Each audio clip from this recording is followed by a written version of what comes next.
malam banget ya. Iya. Aduh, gimana Bun semalam? Nyenyak tidur? Ya lumayan. Tapi ya banyak kebangunnya. Kenapa kebangun ya? Nggak tahu, karena kursi panas mungkin. Pertanyaan kursi panas itu bikin gue panas dingin loh. Beneran. Bagaimana kalau kita ganti dengan menggairahkan? Iya. Kalau kursi yang menggairahkan kayaknya otak tuh kayaknya ada Traveling ya? Traveling gitu. Terus maksudnya kayak jadi nggak tegang. Kalau semalam tuh karena kursi panas gitu kan. Jadi panas dingin gitu. Jadi panas dingin. Tapi bahaya juga Bun. Kalau kursi gairah nanti kita bergairah. Ya kalau Bunda sih nggak apa-apa ya. Yang bingung kan saya ya. Aduh. Ini obrolan baru bangun tidur. Ya belum udah gairah-gairah ya. Iya belum. Biasanya begitu Bun. Aduh. Semalam kita bahas apa aja ya? Ada ini kan apa? Semalam itu ya banyak sih ya. Intinya tentang budaya, nilai-nilai budaya yang bisa kita ambil ya. Karena sebenarnya dengan kita mempelajari budaya kita sendiri itu ya bisa juga jadi panduan untuk moralitas kan? Iya, dia berhubungan dengan kehidupan kita sehari-hari gitu kan. Lah bukannya itu yang lebih cocok sebenarnya? Karena kan local wisdom. Iya. Sesuatu yang cocok sama tempat kita tinggal, ya kan? Dengan orang-orangnya gitu kan. Maksudnya sesuai dengan alaminya. Iya. Sebenarnya itu menurutku ya lebih cocok sih, karena kan yang ditanamkan adalah kan tentang nilai kebaikannya kan yang ditarik kan. Kenapa terus dilestarikan gitu kan, kita turunkan kan sama generasi-generasi selanjutnya karena memang ada nilai-nilainya kan. Iya, kalau kita tidak apa ya, tidak mencoba, bukan menurunkan apa ya, mungkin lebih mencontohkan kan sebagai orang yang orang lebih tua ya, sudah sewajarnya kita mencontohkan hal-hal baik gitu kan, agar tidak tergerus gitu, karena tidak tergerus oleh zaman kan, budaya ini. Nah kadang-kadang kan gini Bun, kalau kita ngomong masalah budaya gitu ya, kan yang ada di otak kita itu cuman kesenian ya nggak, tari, terus oh ya puisi mungkin ya masih termasuk gitu kan ya. Tapi kan sebenarnya kan yang kita yang kita bisa turunkan itu kan sebenarnya bisa kita ajarkan juga kan, sebenarnya kan nilai-nilainya kan. Iya. Tentang kedisiplinan. Kayak tari gitu kan. Tari itu memang suatu tari itu kan hasil dari budaya ya. Karena kalau orang ingin bisa menguasai satu tarian, dia harus punya beberapa nilai dalam dirinya. Salah satunya adalah kedisiplinan. Iya. Kalau dia nggak disiplin, dia nggak akan mungkin bisa menguasai satu tarian. Nah ya kan maksudnya gini ya,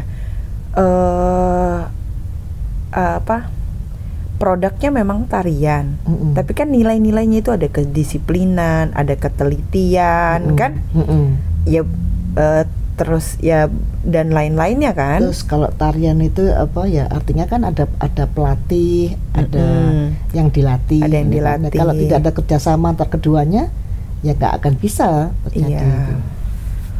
Betul. Jadi banyak nilai-nilai yang bisa kita ambil gitu loh, dari produk-produk budaya itu. Iya. Seperti orang melukis gitu kan, sama kan bukan hanya kalau dia punya bakat tapi dia tidak punya disiplin, tidak punya kemampuan untuk belajar dengan baik dari orang yang lebih dahulu menguasai gitu kan, dia nggak akan bisa mengeksplor bakatnya itu kan. Oh iya.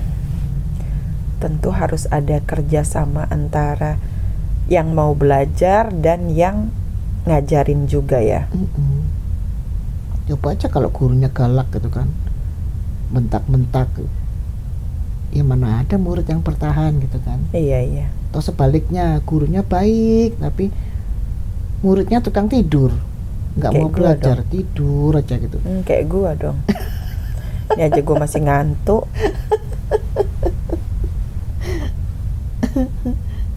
Banyak hal sebenarnya bisa kita pelajari dari dari budaya kita sendiri gitu. Kalau misalnya Bunda nih, kalau misalnya di keluarga ya dulu, sesuatu hal yang memang dari misalnya bapak sama ibu gitu, pelajaran di rumah yang masih Bunda inget banget tentang yang diajarkan di rumah tentang kebaikan gitu kan, yang diajarkan memang start dari rumah, itu yang Bunda masih inget dan kepake sampai sekarang itu apa?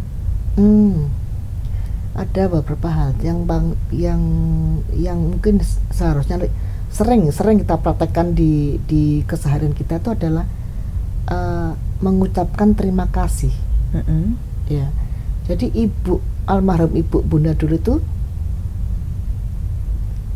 kata terima kasih itu kayaknya seperti seperti kebutuhan gitu buat almarhum ibu itu. Jadi ketika turun dari becak dan membayar biaya becak, dulu masih ada becak, sempat naik becak nggak dulu? Oh, aku sempat naik becak. Sempat ya. Turun dari becak membayar, terima kasih Pak. Terus waktu beli sayur di pasar, setelah membayar, terima kasih Bu. Dan itu bukan hampir ya. Setiap kali melakukan interaksi dengan orang, kata itu selalu terucap. Dan selalu duluan mengucapkan terima kasih itu. Iya.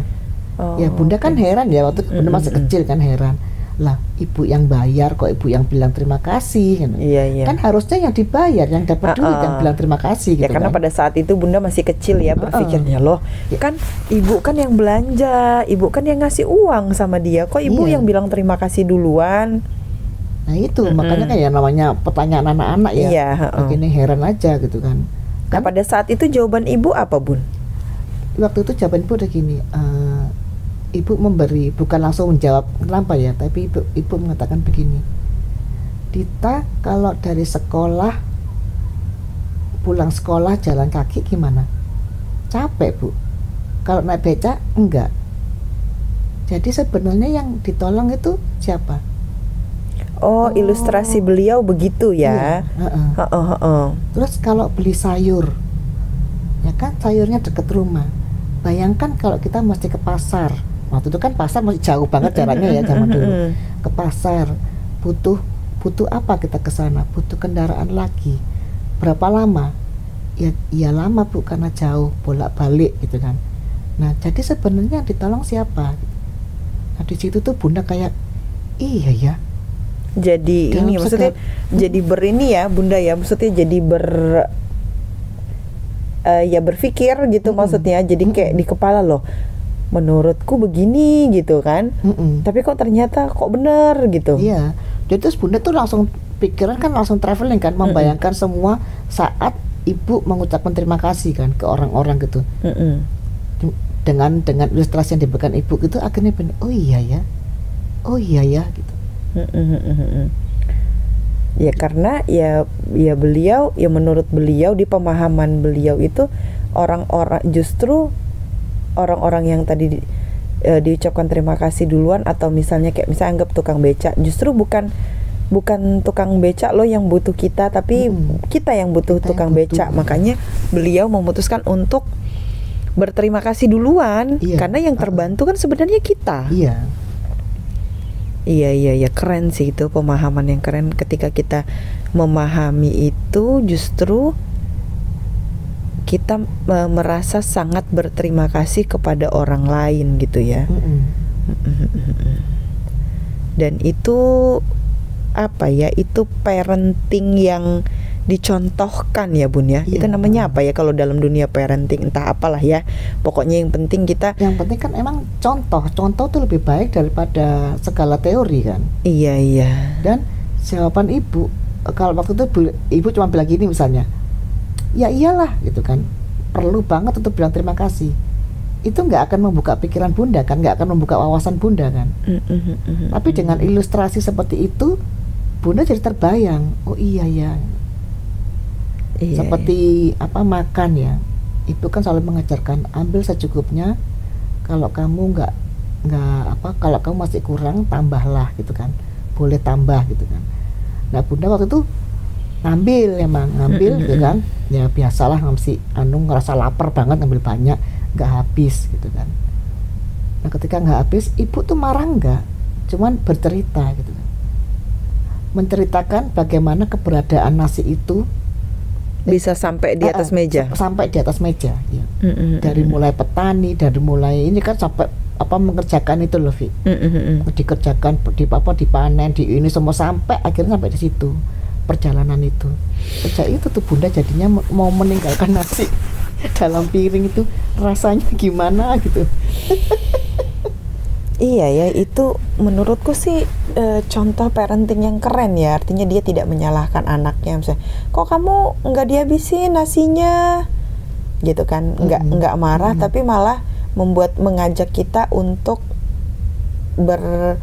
untuk tahu gitu. Ini loh nasi itu ininya tuh dari ditanam, kemudian menunggu dulu beberapa bulan baru dipanen gitu kan. Sehingga kita jadi tahu, dan harapannya adalah kan kita menyadari kan, oh iya ya, ini bukan sesuatu hal yang ujuk-ujuk datang di atas meja, ada prosesnya, dan prosesnya panjang, sehingga ya kita menghargai keberadaan dari nasi tadi. Iya. Itu menurutku sih ibunya bunda itu parentingnya keren itu. Ada story-nya. Ada kenapa? Gitu. Iya, maksudnya diberikan dengan cerita, dengan ilustrasi gitu loh. Oh iya. Itu yang bikin apa ya? Bukan cuman tahu, bunda jadi paham. Iya. Jadi memahami apa yang disampaikan gitu. Dan memberi pemahaman itu kan yang akhirnya membekas. Jadi kita pun ya jadi jadi tahu prosesnya dari awal. Jadi pahamnya itu bukan hanya paham yang kayak manggut-manggut kan. Emang memahami situasi yang ada jadinya. Jadi tujuan ibu tuh bukan nggak boleh makan banyak gitu ya. Kalau memang kamu butuhnya sedikit, ya ambillah sedikit, karena apa, ujung-ujungnya kamu buang kan nanti nasinya, gitu kan, misalnya seperti itu. Nah kalau ini kan kalau itu kan dulu orang tua bunda gitu ya. Nah kalau sekarang kan bunda udah punya anak yang besar-besar nih, yang aku kenal semua gitu kan, anak bunda kan. Nah kalau menurut bunda ada perbedaan nggak sih? Nah kalau dulu kan orang tua bunda kan menyampaikan dengan ilustrasi seperti itu. Nah kan zaman ini kan berubah ya bunda. Iya. Dengan kecanggihan teknologi, kemudian ya banyak hal yang merubah gitu kan. Nah menurut bunda kalau di zamannya anak-anak bunda itu ada perbedaan nggak cara menyampaikan pemahaman nilai kehidupan ke anak-anak bunda? Kalau perbedaan tapi yang bunda itu persamaannya tetap ya, persamaannya itu adalah kita memberi contoh. Persamaannya? Iya, kita memberi contoh. Dan ya mungkin caranya aja yang beda ya. Tidak dengan memaksa, sama juga itu, tidak dengan memaksa. Dan ilustrasi memang juga masih penting. Iya, ilustrasi masih tetap penting. Kalau perbedaannya mungkin ya dengan gaya ya. Kalau itu kan tergantung ini ya, kalau tergantung anak ya. Kalau dulu bunda itu kan emang tipe pendengar. Jadi ketika ibu mendengar bercerita itu ya bunda mendengar. Akan dia mendengar dengan ini gitu kan. Nah kalau anak ya, namanya dua anak ini juga beda. Yang satu tipe pendengar, yang satu ini suka suka bukan berdebat ya, suka menanyakan segala hal gitu kan. Nah ini kan otomatis bunda harus punya. Lebih kritis ya. Kalau yang satu itu lebih kritis. Jadi apa-apa itu bukan ditentang sih ya. Orang yang kritis itu kan bukan menentang, tapi lebih ke menanyakan kan. Ya apa yang tidak sesuai dengan sudut pandang dia perlu dong ditanyakan. Atau gitu kan. misalnya menurut dia kok nggak gini ya, kok ini gitu kan, sama kayak tadi kan kita berpikirnya kalau kita bawa ke tadi ucapan terima kasih, namanya juga pemahaman anak kecil, pasti kita berpikirnya lah kan ibu yang punya uang, ibu yang ngasih uang, kok ibu yang berterima kasih duluan. Nah itu kan kita tanyakan kan pada saat itu kan, si kritis ini kan akan bertanya loh, kok ibu yang ngasih, yang berterima kasih gitu kan. Nah, terus gimana Bun kalau sama yang kritis itu? Contoh misalnya ini ya, mengenai membuang sampah gitu kan. Yang namanya bocah dulu kan sering kan di jalan beli minum gitu kan. Di apa namanya, kadang-kadang biar malas mereka bawa botol diplastikin gitu kan. Beli teh diplastikin gitu. Nah kan ya Bunda mengajarkan bahwa itu kan tidak boleh dibawa sembarangan sampai menemukan tempat sampah. Gitu. Nah, yang satu tanpa bertanya dia akan melipat kecil gitu, terus dia masukkan ke tas. Yang satu lagi nggak mau, alasannya kan jorok, itu kan basah, begitu kan. Nah dari situ Bunda ini memang beda kan anak ya. Iya, setiap orang kan punya stylenya masing-masing ya. Akhirnya yang bilang jorok ini setiap kali mau pergi Bunda bawain tas kresek kecil. Oh, biar kalau sampahnya kamu, itu dimasukin ke plastik. Plastikin mas ini, nah plastik ini baru kamu masukin tas. Setelah ketemu tempat sampah baru dibuang. Gitu. Jadi memang ya menyesuaikan dengan masing-masing anak, tetap itu. Gitu. Iya. Contohnya itu akan menyesuaikan pada diri kita masing-masing ya. Dan memang kata-kata tolong, terima kasih, maaf itu kan tahu sendiri kan, kayaknya masih barang yang mewah. Iya, saat ini jadi barang mewah. Iya, barang mewah. Dengan zaman dulu gitu kan. Itu jadi ini juga ya Bun ya. Jadi PR kita juga ya untuk apa sebenarnya kan kita ini kan budayanya kan orang timur ya kita ini ya. Terkenal ramah. Terkenal gitu ramah. Artinya sebenarnya gitu. Kita untuk mengucapkan terima kasih sambil senyum ya kan, minta tolong gitu kan, bilang maaf kalau kita salah, itu sebenarnya tuh udah kita banget ya. Udah budaya kita banget gitu loh, bukan sesuatu hal yang ya aneh gitu. Nah, menjadi aneh ketika tergerus sama zaman kan. Kita mencontoh dari ya namanya juga banyak informasi dong, tentu ada apa namanya masukan informasi yang lain yang akhirnya mungkin enggak ini kali ya, akhirnya membentuk kita kan, yang membentuk pribadi. Padahal kalau kita bisa mengikuti budaya yang sebelumnya itu ya jadi bukan hal yang barang mewah lagi gitu. Ya kan memang sesuatu hal-hal seperti itu kan sebenarnya perlu kita lestarikan gitu kan. Kita lestarikan, kita contohkan ya, seperti tadi Bunda kan mencontohkan dan memberi ilustrasi menyesuaikan dengan saat ini gitu kan.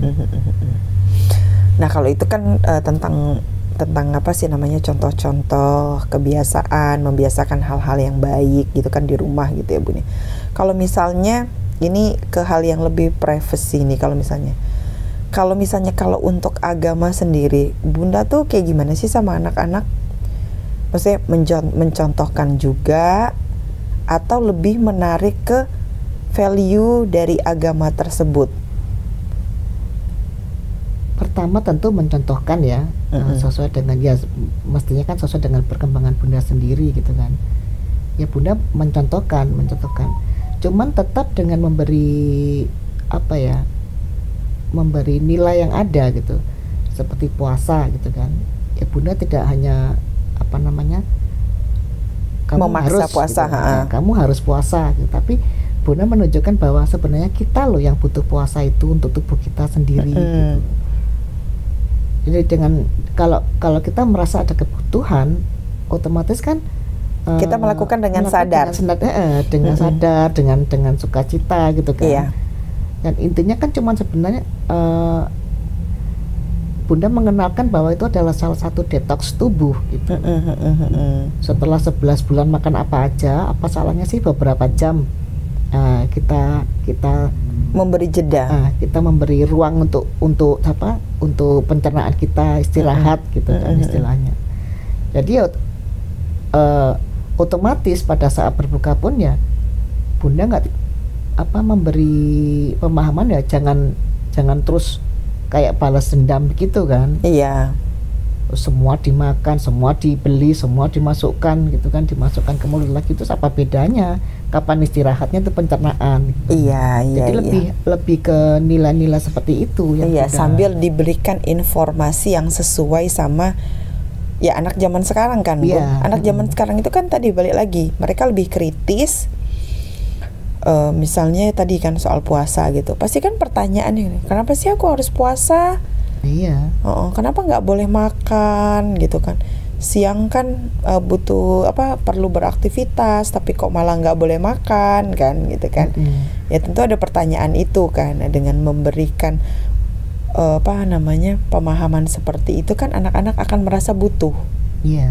Dan memang kita butuh itu kan, gitu kan, metode-metode seperti itu. Bedanya mungkin kalau di zaman dulu masih ada yang memang dipaksakan. Nah kalau sekarang kan orang ini lebih udah lebih modern, tentunya dengan pemahaman itu akan mudah kan melakukan sesuatu tanpa harus ada paksaan. Jadi emang kalau sesuatu dipaksa ya pasti hasilnya nggak akan ini. Ya barangkali mungkin malah nggak ada hasilnya kalau sesuatu yang dipaksakan. Iya sih. Kayak misalnya ya aku ngelihat sendiri lah, misalnya kalau misalnya bulan puasa gitu kan, orang tuh malah banyak makan ya kan, jajannya malah banyak gitu. Kebutuhan malah justru 2 kali lipat. Iya, kebutuhan itu 2 kali lipat karena merasa tadi kan sudah terhalangi oleh jam kan, jam makan kan dibatasi, mau nggak mau malah ada muncul mau balas dendam kan. Iya. Ya perhatiin aja ke orang kalau bulan puasa tuh malah banyak yang jual jajanan apa gitu. Ya artinya kebutuhan meningkat, ada penjual kan karena ada yang beli kan. Nah itu sendiri berarti kan kita sendiri tuh belum memahami esensi dari puasa ini kan. Ya, kalau yang Bunda lihat ya seperti itu. Iya, beberapa yang masih ramai kan menggugurkan kewajiban. Iya, menggugurkan kewajiban biar saya juga ikutan puasa gitu kan. Nah, tapi kalau kita sama-sama mau belajar, oh ini loh dulu dicontohkan sama yang terdahulu itu puasa karena beliau melihat kita tuh udah makan terlalu banyak. Sampai akhirnya dianjurkan berpuasa, dipaksa untuk puasa. Nah, kalau sekarang kan sebenarnya kita bisa kan puasa itu sebulan kita ngambil jeda untuk pencernaan kita tanpa harus dipaksa, diikuti dengan senang hati. Dengan senang hati, terus juga nggak perlu ada yang dibales, nggak ada yang perlu ada yang didendam. Ya udah, waktunya buka puasa ya buka puasa sesuai kebutuhan kita. Oh iya nih udah seharian aktivitas, aku butuh yang manis-manis ya wajar kan? Iya. Ya sebenarnya kegiatan makan kurma itu kan memang udah bagus sebenarnya kan? Iya. Dengan cepat mengganti gula yang hilang selama puasa itu. Dan gula itu gula yang bagus gitu loh, bukan gula yang ini kan, bukan gula refinasi ya. Artinya dari buah gitu kan, jadi cepat diserap sama tubuh. Yalah kok jadi mendadak jadi ahli puasa ini gara-gara parenting. Tapi ya memang begitu ya, maksudnya kan memang ritual-ritual dari agama itu kan sebenarnya nilai kebaikannya yang kita ambil kan. Nilai-nilainya itu yang kita ambil. Itu memancing diri kita ya, contohnya puasa gitu kan, memancing kita untuk berempati sama orang kan. Oh ya kita jadi tahu kita jadi membayangkan kan bagaimana kalau orang yang nggak bisa makan, nggak bisa beli makan gitu. Kalau kita kan puasa itu memang dijadwalkan kan gitu kan. Oh iya dari sekian. Terus kita ngelihat orang yang mungkin yang ada orang yang kurang beruntung gitu kan. Dia memang ya puasa itu udah hari-harinya dia. Jadi kita gampang berempati untuk orang. Kita nggak usah yang berpikir sulit-sulit. Lapar loh kalau nggak ada yang harus dimakan. Dan mereka bukan karena menjadwalkan diri untuk puasa, tapi karena nggak ada yang dimakan.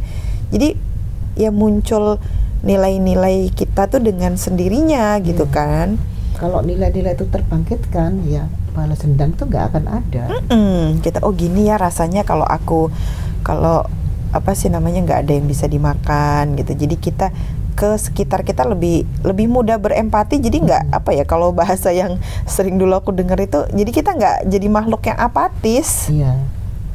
Dan itu ya dari ritual-ritual itu kan membangkitkan ya Bun ya, membangkitkan nilai-nilai itu muncul tanpa harus dipaksa tadi ya.